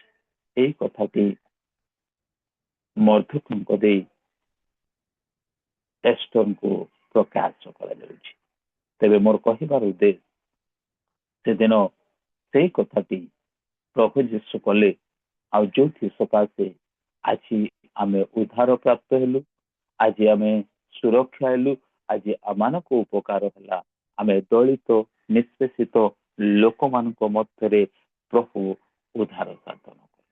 ଯଦିଓ ସର୍ବଜଗତ ନିମନ୍ତେ, କିନ୍ତୁ ଯୋଉମାନେ ସେଥିରେ ଅନ୍ତର୍ଭୁକ୍ତ ହେଲେ ସେମାନେ ଉଦ୍ଧାର ପାଇଲେ। ତେବେ ଆମେ ଯେତେ ଅଛୁ, ଆମେ ଉଦ୍ଧାର ପ୍ରାପ୍ତ ଲୋକମାନେ ଉଦ୍ଧାର ଦେବା ନିମନ୍ତେ କିଛି କରିବା ଦରକାର। ଏଷ୍ଟର ଉଦ୍ଧାର ପାଇଗଲେ, ରାଣୀ ପଦ ପାଇଗଲେ, କିନ୍ତୁ ଏବେ ଉଦ୍ଧାର ଦେବା ନିମନ୍ତେ କିଛି କରିବା ଆବଶ୍ୟକ। ଦ୍ୱିତୀୟଟି ଆମେ ଚିନ୍ତା କରୁଥିଲୁ, ଭାବନା ଓ ନିରବତା ପାଇଁ ନୁହେଁ, କର୍ମ ପାଇଁ ରାଜ୍ୟ ପ୍ରାପ୍ତ। ଠିକ ସେମିତି ଆମର ପଦ ପଦବୀ, ଆମମାନଙ୍କ ଜୀବନ, ଆମମାନଙ୍କ କର୍ମ ଭାବନା ଓ ନିରବତାରେ ନ ରହୁ। ଆମେ ଭାବୁଥାଉ ଏହା କରିବୁ, ସେୟା କରିବୁ, ସେୟା କରିବୁ, କିନ୍ତୁ ତାହା ଯଦି ଉପକାରରେ ଆସୁନି, କିଛି ଲାଭ ଦେବ ନାହିଁ। ତୃତୀୟଟି ମୁଁ ଆପଣଙ୍କ ସହିତ ରଖି ସମାପ୍ତ କରିବାକୁ ଚାହିଁବି, ଭାବନାରୁ ଊର୍ଦ୍ଧ୍ୱରେ ସମର୍ପଣ ଓ ତ୍ୟାଗ ଉଦ୍ଧାର ସାଧନ କରେ। ଭାବନାରୁ ଊର୍ଦ୍ଧ୍ୱରେ ସମର୍ପଣ ଓ ତ୍ୟାଗ ଉଦ୍ଧାର ସାଧନ କରେ। 15 ପଦରେ ଯେ ଦେଖିବା, ଏଥିରେ ଏଷ୍ଟର ମର୍ଦ୍ଦୋକ୍ୟଙ୍କୁ ଏହି ପ୍ରତ୍ୟୁତ୍ତର ଦେବାକୁ ସେମାନଙ୍କୁ କହିଲେ, ତୁମ୍ଭେ ଯାଇ ସୁସନରେ ଉପସ୍ଥିତ ସମସ୍ତ ଯିହୁଦୀୟ ଲୋକଙ୍କୁ ଏକତ୍ର କରି ମୋ ନିମନ୍ତେ ଉପବାସ କର। ପୁଣି 3 ଦିନ ଯାଏ ଦିନରେ କିମ୍ବା ରାତ୍ରିରେ କିଛି ଭୋଜନ କର ନାହିଁ ଓ କିଛି ପାନ କର ନାହିଁ, ମଧ୍ୟ ମୁଁ ଓ ମୋର ଦାସୀଗଣ ତଦ୍ରୂପ ଉପବାସ କରିବୁ। ତହୁଁ ବ୍ୟବସ୍ଥା ଅନୁଯାୟୀ ନହେଲେ ହିଁ ମୁଁ ରାଜାଙ୍କ ନିକଟକୁ ଯିବି, ତହିଁରେ ମୁଁ ବିନଷ୍ଟ ହେଲେ ବିନଷ୍ଟ ହେବି। ମୁଁ ଦୁଇଟି କଥା କହିଥିଲି, ଭାବନା ଓ ନିରବତାର ଊର୍ଦ୍ଧ୍ୱରେ ସମର୍ପଣ ଓ ତ୍ୟାଗ। ପ୍ରଥମ କଥାଟି ଏକ ସମର୍ପଣର ଜୀବନ ଈଶ୍ୱରଙ୍କ ଠାରେ କାଟୁଛନ୍ତି। 3 ଦିନ 3 ରାତି এই ଉଦ୍ଧାର ସାଧନ ନିମନ୍ତେ ଖାଦ୍ୟ କି ଜଳ ନ ଖାଇ ଉଦ୍ଧାରର କର୍ମ କରିବା ପାଇଁ ପ୍ରସ୍ତୁତ, ସମର୍ପିତ। ଆଉ ଖାଲି ମୁଁ କରିବି ତା ନୁହଁ, ମୁଁ ଓ ମୋର ଦାସୀମାନେ ଆଉ ଜିହୁଦୀୟ ଲୋକମାନେ ମଧ୍ୟ ସମର୍ପିତ ହେବା ଆବଶ୍ୟକ। ଏକ ସୁନ୍ଦର ପଦକ୍ଷେପ ଏ ନିରବତା ଭାବନାର ଊର୍ଦ୍ଧ୍ୱରେ ସମର୍ପଣ ଓ ତ୍ୟାଗ ଆମେ ଏଷ୍ଟରଙ୍କ ଜୀବନରେ ଦେଖିବାକୁ ପାଉଛୁ। ଜୀବନରେ କମ୍ଫର୍ଟ ଲାଇଫ ଅଛି, ଅଭାବ ନାହିଁ, ପଦବୀ ଉତ୍ତମ, ରାଣୀ ଅଟନ୍ତି, କିନ୍ତୁ ଅନ୍ୟକୁ ଉଦ୍ଧାର କରିବା ଆଉ ନିଜେ ଉଦ୍ଧାରିତ ହେବା ପାଇଁ ସେ ସମର୍ପିତ ହଉଛନ୍ତି। ଆଜି ଜଗତରେ ଖ୍ରୀଷ୍ଟିଆନ ମାନେ ଆମେ ସମସ୍ତେ ଏକ ବ୍ୟସ୍ତ ବହୁଳରେ ଅଛୁ। ତେଣୁ ରୋମିଓ 12 ଲେଖା ଅଛି, এই ଜଗତର ଅନୁରୂପୀ ତୁମ୍ଭେମାନେ ହୁଅ ନାହିଁ, ବର୍ତ୍ତମାନ ଜଗତର ଅନୁରୂପୀ। ଏମିତି ଜଗତରେ ଅଛୁ, ସବୁ ବିଜି ସେଡ୍ୟୁଲ, ସମସ୍ତଙ୍କର ବିଜି ସେଡ୍ୟୁଲ। ଆମେ ଗୋଟେ ଉପାସନାରେ ଅଛୁ, କିନ୍ତୁ ସେ ଉପାସନାରେ ମଧ୍ୟ ବିଜି ସେଡ୍ୟୁଲ କଣ? ଆଜ୍ଞା ମର୍ଣ୍ଣିଂ ୱାର୍କ କରୁ କରୁ ମୁଁ ଜୁମ୍ ମିଟିଂରେ ବସିବି। କେତେ ଦୂର ଯୁକ୍ତିଯୁକ୍ତ ଅଟେ? ଆମମାନଙ୍କର ବିଜି ସେଡ୍ୟୁଲ ମଧ୍ୟରେ ଆମେ ଈଶ୍ୱରଙ୍କ ଠାରେ ସମର୍ପିତ ହେଇ, ଏହା ବି ଗୋଟେ ଉପାସନା।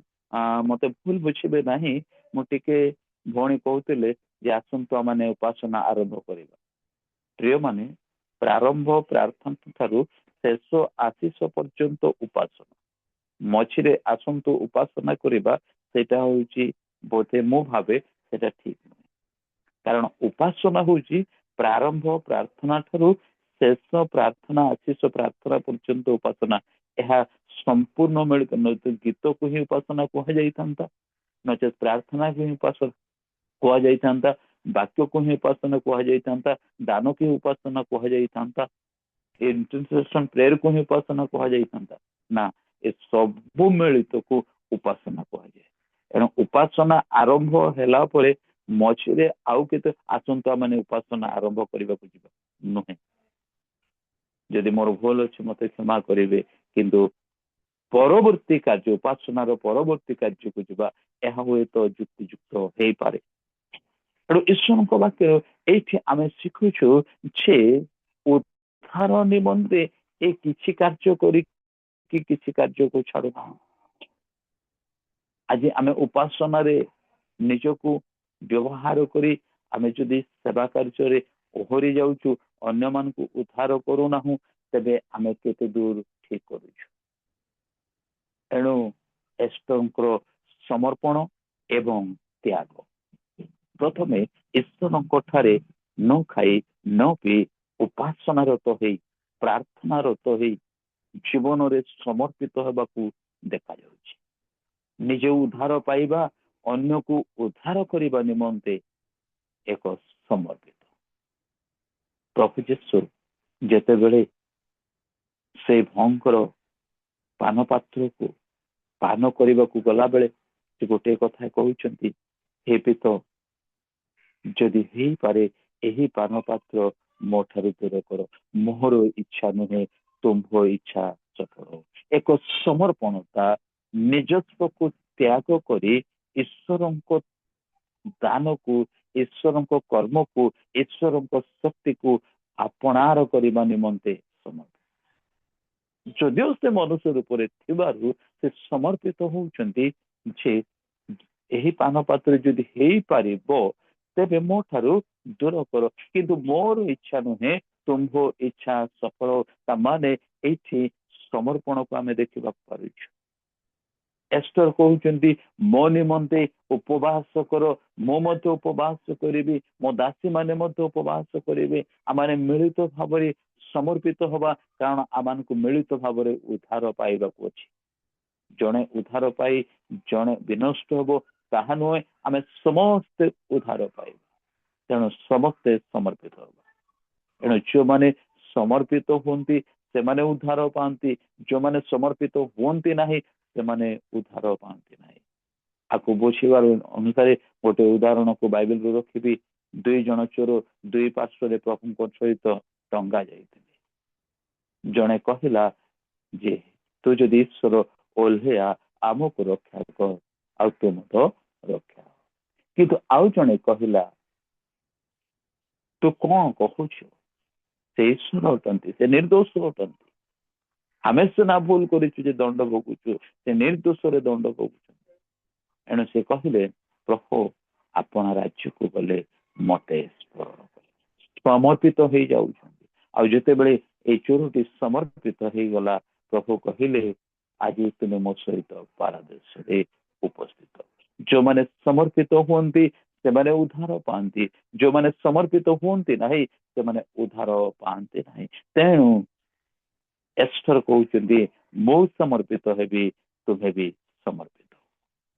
ଏକ ସୁନ୍ଦର ଶିକ୍ଷାଟି ଆମେ ଦେଖୁଛୁ। ଭାବନା ନିରବତାର ଉର୍ଦ୍ଧ୍ୱରେ ସମର୍ପଣ ଓ ତ୍ୟାଗ। ତ୍ୟାଗ କଣ? ତ୍ୟାଗ ହଉଛି ଲେଖା ଅଛି ତହୁ ବ୍ୟବସ୍ଥା ଅନୁଯାୟୀ ନହେଲେ ହେଁ ମୁଁ ରାଜାଙ୍କ ନିକଟକୁ ଯିବି, ତହିଁରେ ମୁଁ ବିନଷ୍ଟ ହେଲେ ବିନଷ୍ଟ ହେବି। ଏକ ତ୍ୟାଗର ଯିବ। ହୁଏତ ରାଜାଙ୍କ ନିକଟକୁ ଗଲା ପରେ ରାଜା ତାଙ୍କୁ ସୁବର୍ଣ୍ଣ ଦଣ୍ଡ ବଢେଇ ଦେବେ କି ନ ବଢେଇ ଦେବେ, ରାଜା ନ ଡାକିବା ପୂର୍ବରୁ ଯିବାର ନିୟମ ନାହିଁ।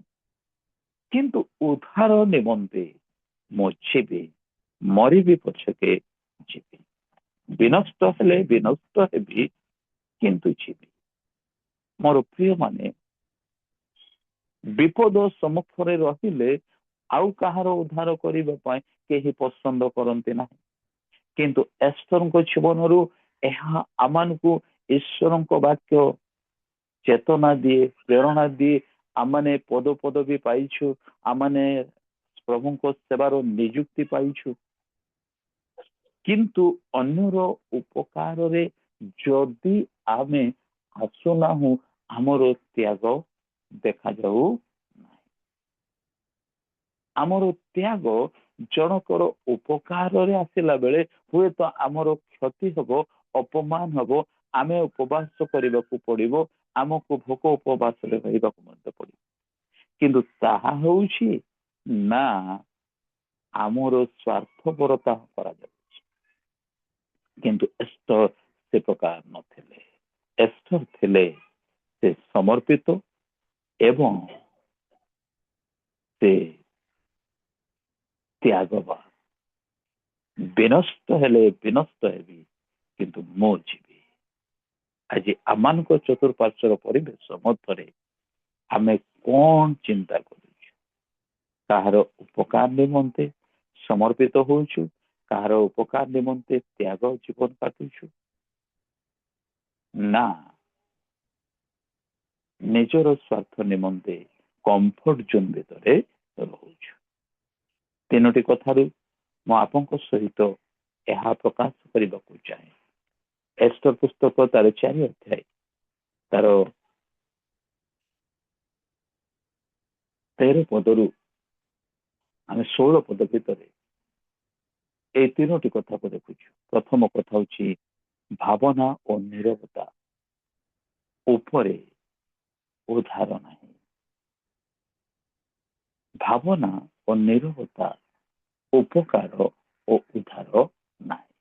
ତାହା ଭାବନାରେ ହିଁ ରହିଯାଏ ଏବଂ ନିରବତା ମଧ୍ୟ ଉପକାରରେ କି ଉଦ୍ଧାରରେ ଆସେ ନାହିଁ। ଯାହାକି ଆମେ ଦେଖିଥିଲୁ ମୂର୍ଖ ଗୋଷ୍ଠୀର କଥା, ଦ୍ୱିତୀୟରେ ନାମାନ ଗୋଷ୍ଠୀର କଥା। ଆମେ ଦ୍ୱିତୀୟ କଥାଟି ଦେଖିଲୁ ଯେ ଭାବନା ଓ ନିରବତା ପାଇଁ ନୁହେଁ, କର୍ମ ପାଇଁ ରାଜ୍ୟ ପ୍ରାପ୍ତି। ଆମମାନଙ୍କ ପଦପଦାବୀ, ଆମମାନଙ୍କ ସେବା, ଆମମାନଙ୍କ ଜୀବନ ଯାତ୍ରା ଭାବନା ଏବଂ ନିରବତା ନୁହେଁ, କର୍ମ ନିମନ୍ତେ। ପ୍ରଚାରକ ଭାବରେ ହଉ, ପାରକ ଭାବରେ ହଉ, ଡାଇରେକ୍ଟର ଭାବରେ ହଉ, କୋଅର୍ଡିନେଟର ଭାବରେ ହଉ, ଜଣେ ପ୍ରଭୁଙ୍କ ଶିକ୍ଷାର୍ଥୀ ଭାବରେ ହଉ, ଯଦି ଆମେ ଭାବନା ଓ ନିରବତାରେ ରହି ଜୀବନ ଯାପନ କରିଛୁ, ଯଦି କର୍ମ କରୁନା, ତେବେ ତାହା ମଧ୍ୟ କଣ ଘଟିବ? ଆମେ ସ୍ୱାର୍ଥପର ଅବା ଅସାର ଗର୍ବତା ହେତୁ କିଛି କର ନାହିଁ ବୋଲି ଭାବିଲେ। ତୃତୀୟ କଥାଟି, ଭାବନା ଓ ନିରବତାର ଉର୍ଦ୍ଧ୍ୱରେ ସମର୍ପଣ ଓ ତ୍ୟାଗ, ଯାହାକି ଏସ୍ତରଙ୍କ ଜୀବନରେ ଦେଖାଗଲା। ଆଉ ଏ ପ୍ରକାର ହେଲା ଯେ ସମସ୍ତ ଜିହୁଦୀୟ ମାନେ ଉଦ୍ଧାର ପାଇଲେ, ସୁରକ୍ଷା ପାଇଲେ, କିନ୍ତୁ এই ଘଟଣା ଘଟେଇଥିବା ହାମ ଫାଶୀ କାନ୍ଥରେ ଝୁଲା। ତେ ଭାବନା ଓ ନିରବତାର ଉର୍ଦ୍ଧ୍ୱରେ ସମର୍ପଣ ଓ ତ୍ୟାଗ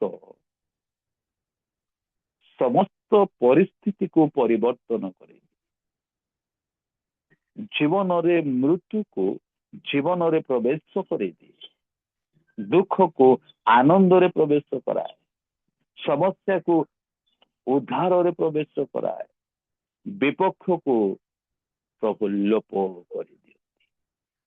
ତେଣୁ ମୋର ପ୍ରିୟ ମାନେ, ଆଜିର এই ପ୍ରାତଃ ସମୟ ଶିକ୍ଷାରେ ମୁଁ ଆପଣଙ୍କ ସହିତ ତିନୋଟି କଥା ରଖିଲି। ଭାବନା ଓ ନିରବତା ଉପକାର କି ଉଦ୍ଧାର ଆଣେ ନାହିଁ। ଭାବନା ଓ ନିରବତା ନିମନ୍ତେ କର୍ମ, ରାଜ୍ୟ, ଜୀବନ ପାଇନାହୁଁ, କିନ୍ତୁ କର୍ମ ନିମନ୍ତେ ପାଇଛୁ। ତୃତୀୟଟି କହିଲି, ଭାବନା ଓ ନିରବତାର ଉର୍ଦ୍ଧ୍ୱରେ ସମର୍ପଣ ଓ ତ୍ୟାଗ। ଯଦି ତାହା ଆପଣ ଆପଣ ଜୀବନରେ ଉପଲବ୍ଧି କରେ। ସେଦିନ ସୁସନ ରାଜଧାନୀରେ এই ଘଟଣାଟି ଘଟିଥିଲା ଇସ୍ରାଏଲ ଲୋକମାନଙ୍କ ପ୍ରତି, ଜିହୁଦୀୟ ଲୋକମାନଙ୍କ ପ୍ରତି, ପ୍ରଭୁଙ୍କ ଲୋକମାନଙ୍କ ପ୍ରତି। ଆଜି ଆମ ରାଜ୍ୟରେ, ଆମ ଜିଲ୍ଲାରେ, ଆମ ଦେଶରେ এই ପ୍ରକାର ଘଟଣା ଘଟିଲା ବେଳେ ଆମେ ଭାବନାରେ ହିଁ ରହୁଛୁ ନା ନିରବତାରେ ରହୁଛୁ? ନା ଆମମାନଙ୍କର ପାଇଥିବା ଦାୟିତ୍ୱ, କର୍ମ, ପଦପଦାବୀ କର୍ମରେ ଦେଖାଯାଉଛି ନା ଭାବନାରେ ହିଁ ରହୁଛୁ? ଆମେ ଭାବନା ଓ ନିରବତାର ମଧ୍ୟରେ ଜୀବନ କାଟୁଛୁ ନା ସମର୍ପଣ ଏବଂ ତ୍ୟାଗର ଜୀବନ?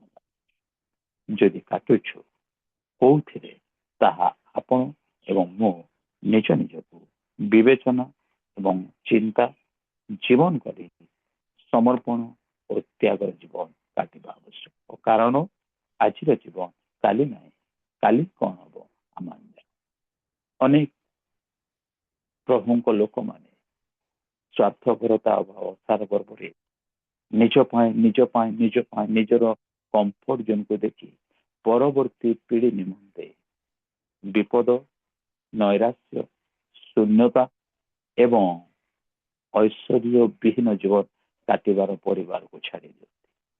କିନ୍ତୁ ଯେଉଁମାନେ ତ୍ୟାଗ, ସମର୍ପଣ ଏବଂ ପିଲାମାନଙ୍କୁ, କି ପରିବାରକୁ, କି ଦେଶକୁ, କି ରାଜ୍ୟକୁ, ନିଜ ଗାଁକୁ, ନିଜ ସହରକୁ ନିମନ୍ତେ କିଛି ତ୍ୟାଗର ସହିତ କରନ୍ତି, ପ୍ରଭୁ ସେମାନଙ୍କୁ ଉଦ୍ଧାର କରନ୍ତି। ସେମାନଙ୍କର ପରବର୍ତ୍ତୀ ପିଢ଼ି, ବଂଶଧରକୁ, ତାଙ୍କ ଗୋଷ୍ଠୀକୁ, ତାଙ୍କ ଜାତିକୁ, ତାଙ୍କର ସେବକ ମାନଙ୍କୁ ପ୍ରଭୁ ଉଦ୍ଧାର କରନ୍ତି। ପ୍ରଭୁ ଏହି ସଂକ୍ଷିପ୍ତ ଚିନ୍ତାରେ ଆମ ପ୍ରତ୍ୟେକଙ୍କୁ ଆଶୀର୍ବାଦ ପ୍ରଦାନ କରନ୍ତୁ। ସମସ୍ତଙ୍କୁ ନମସ୍କାର, ଧନ୍ୟବାଦ। ଧନ୍ୟବାଦ ଆଜ୍ଞା, ସୁନ୍ଦର ବାକ୍ୟ ପାଇଁ। ଆସନ୍ତୁ ପ୍ରଭୁଙ୍କ ଦାସଙ୍କୁ ଆମେ କରତାଳ ସହିତ ଧନ୍ୟବାଦ ଦେବା, କାରଣ ଯୋଉମାନେ ପ୍ରଭୁଙ୍କର ବାକ୍ୟ ବହିକିରି ଆଣନ୍ତି 2 ଗୁଣ ସମାଦର ପାଇବାକୁ ଯୋଗ୍ୟ। ସୁନ୍ଦର ଭାବରେ କହୁଥିଲେ, ଭାବନା ନିରବତା ଉପକାର ଆଣେ ନାହିଁ। ଆସୁ ଆମେ ଏଷ୍ଟରଙ୍କ ଜୀବନ ଆମେ ପ୍ରଭୁଙ୍କ ଦାସ ପ୍ରକାଶ କରୁଥିଲେ, ସେ କାର୍ଯ୍ୟ ମଧ୍ୟ କରିଥିଲେ। ସମର୍ପଣ ଜୀବନ, ତ୍ୟାଗ କରିବା ଦ୍ୱାରା ଜିହୁଦ ଲୋକମାନେ आशीर्वाद पाइथिला आजी मध्य आसंतु आमाने जेपरि समर्पण जीवन त्याग काटिबा तहले परिवार मंडली समाज उपकार पाइबा सुंदर वाक्य पाए प्रभुଙ୍କ दासଙ୍କୁ प्रभु आशीर्वाद करंतु अनुग्रह करंतु तांको सेवामय जीवन प्रचुर आशीर्वाद करंतु आसंतु ए समय आमे प्रार्थना करिवा को जीवा